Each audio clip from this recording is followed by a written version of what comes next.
Would you like to reduce your net fleet fuel spend by 10 to 23%? Could you use that money in other areas in your company while reducing your carbon footprint at the same time? Click the link below and learn more. Shippers are tracking your carbon emission, and in many cases, they're doing a bit better job of that than you are of tracking the shipments they've entrusted to you.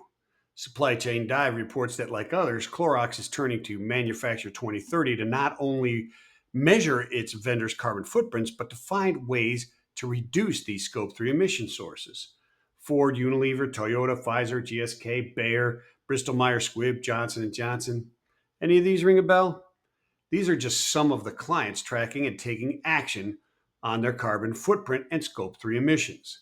Quote, M2030's platform provides visibility into our suppliers' reduction action plans to determine if they are tracking to our targets, identify where the gaps are, and actively work with them to close them. That's from a Clorox spokesman in the Supply Chain Dive article.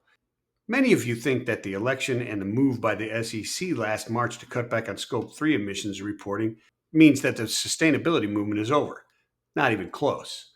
Clorox and a host of others, see client list I previously mentioned, are moving full steam ahead.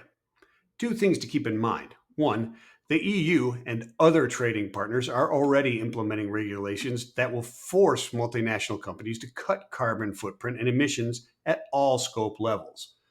They're not going to have separate standards for different vendors. The new administration is not anti-environment or anti-sustainability. It's against anti-sound business practice. Sustainability, if done correctly, is sound business practice. Like this.